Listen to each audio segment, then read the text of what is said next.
ezali ngai abino lisusu nembiangu na kati Ganjila TV. Lelo Ganjila TV na emission kukiele e ambili bino Monsieur Yvon Mbengue le professeur, le grand sage Congo. Oyo wana ezali ngamo mutu na pesi comme po ona oka maloba lobela ngai ya kiboko na biso elekela ngai. Yango na minute ona kati ya Allemagne azali sage oyo tozana ye oyo alobela kiboko na biso Monsieur Yvon Mbengue na kati kukiele. Ndeko na Yvon. Eloko zeli ko kamusa ngai. Ba catholique ba yelibiso Bible. Na nzambe na bango Yesu Kristo. Ba kati ba mama na biso ba koko na biso, ba tata na biso maboko. Ba nyokoli biso. Ba teki biso lokola nguba, ndeko teka nguba. Ba beki biso ba bomi biso plus de 20 millions d'Africains plus ba kufa pona bango. Alors to commence lelo na Congo, espoir ya Congo est comme si na église catholique. Lobela on ezanga nini? Ah, catholique, mais moto ya zo tia confesse na catholique. Ata la histoire pas catholique et pesi pe na pays moko boy. Exacté. Donc catholique au fond et le c'est tout le monde doit lire religion. Mais bien sûr. Mais c'est Mbengue. Lelo na mboka bakoko na biso. Oui. Na mboka Fumukimbangu. Babosa ni Fumukimbangu, babosa ni bapase mama ki pavita. Bakoko na biso. Babosa ni pasa Lumumba. Soko Lumumba kufa na Congo ezali pona église catholique. Babosa ni ye Europe mobimba. Na ba politicien na biso mi continue biso ba tie motema na église catholique. Lelo tozo za catholique apesa kimia, apesa solution na Congo. Faut à l'église catholique ezali politique. Tous exemple il y a 1940 à 45, deuxième guerre mondiale, que ça soit première guerre mondiale. Mais l'église catholique, non. Bah, faut que les on a vraiment qu'un prêtre, bien un évêque, cardinal, je suppose comment on appelle, il y a catholique. Alors, on bénissait Minduki, bah, il y a boma. Alors, ça, là, on a sommoté, on a expliqué qu'il y a une émission sur le Kabuna, les solos, il y a Nzoko, les solos, il y a spiritualité en esclavage. Donc, c'est vrai, c'est un esclavage. Donc, tout le monde là-bas, tout le monde a espérance, mais tout le monde a kimia egoya na sima ya catholique. Parce que tout le monde a histoire na bisoté.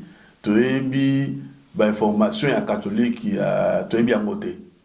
Vous avez surtout informé na passé concernant catholique. Tout le monde a que oh mais église oyo to lisanga oyo de sala biso de boye. Est-ce qu'on peut se penda? Mais Nzembengi. Tant que sous Mosengo, papa na biso Mosengo koko na biso, ay ko mona mabe basala ki biso, yango alingi be azwa kimia, apesa kimia na Congo po along na kombo ya mabe l'église catholique na mboka na biso. Ah mais ebanda boni église comme opposant. Parce que opposant bango basali au milieu de village. Bazo ngaka ke no mboka ke na nzela malamu. Mais toi na opposant non? Toi na opposant, mais comment église comme Masikoyo neti parti politique? Et comme Miko, Bimisa Batuna Libanda, afin d'envoyer le mot très sensible. Vous devez comprendre ma bête.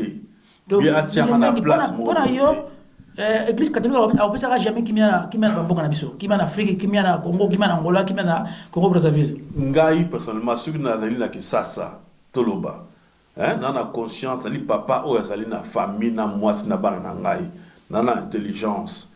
Funatala et place nini. Dans la confiance dans l'église catholique pour la kimia.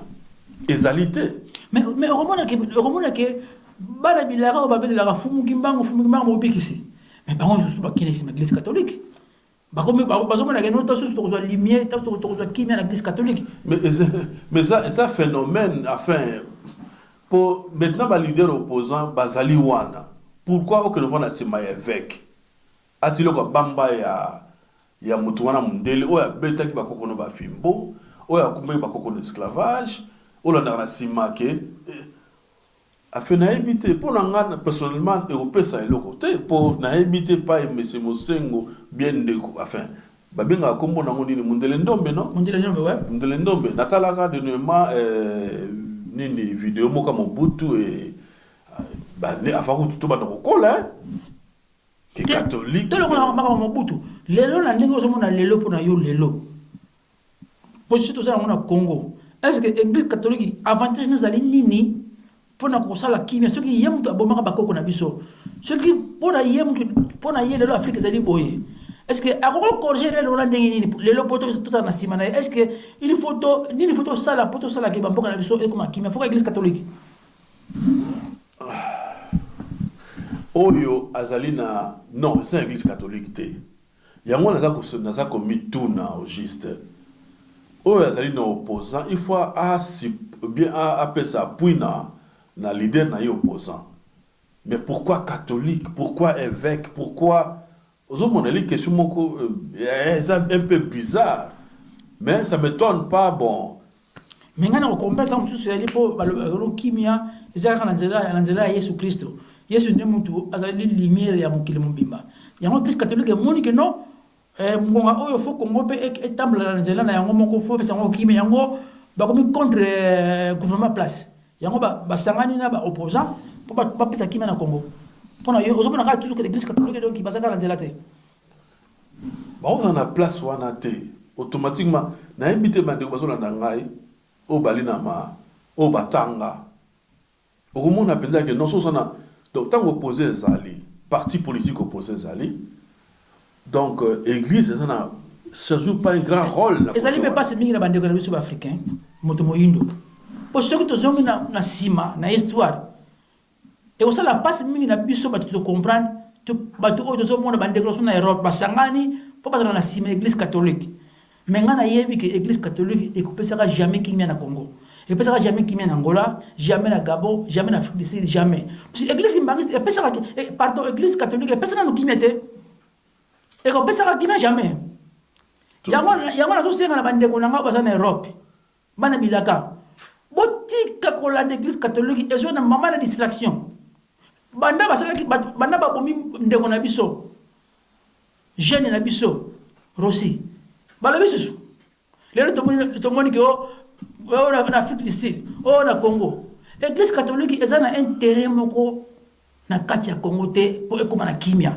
bango susi na bango basala toujours sur contrôle ya Congo po bayiba biloko na kati ya Congo bazali susi na bango zali ke non po bazo linga te ke peuple congolais atela mayeme ko aluka nzela na ye tomona ke ngona tamba sala ki accord na bango électoral te wana ezala ke peuple abimate ba bloquer peuple lelo so ba mona ke tension peuple ko makasi ba ko linga jamais un congolais azala na pouvoir ba linga jamais Congo ezala na maboko na biso moko yango so mona ba sala ba jeune na bango wana na ko sala ba ndeko na ngai botika makambo wana église catholique po to kufa bango ba toujours na kimia na bango comment dire nous en mo commentaire nanga normalement pour na toujours na place intellectualité donc dans osenga vraiment to utiliser et le katia mutu na biso fa bengi cerveau to utiliser yango to ebaka mutu aso likambo to mituna na zali simana ye parce que son lobby Mdelendombe faut la simanene qui est derrière cette personne na zako azako manipuler ba alors au monde clair donc yana osenga na biso raisonner deux fois avant Hollande n'importe quel leader parce que Otika vu nayo a fait naïbité mais j'espère que un jour toujours changer toujours mituna donc pour nanga naïbité ceux qui catholique coupé sa kimia donc soit l'histoire catholique na mona mboka mokote oyo message na suka pona bana bilaka lokola yo oyo baza sima église catholique babosani fumu kimbango babosani mutu oyo akomisa so kimia babosani mvuluzi bakeye pa ya église catholique conseil ni no pesa bango conseil na pesa bango ezali boy ngana waloba kimolimo politique ezali basanya biloko mibale différent alors nous bolanda mokanda o pesa biso wana donc tango balobi pesa ya Hérode pesa ya Nzambe eza ekanganaka te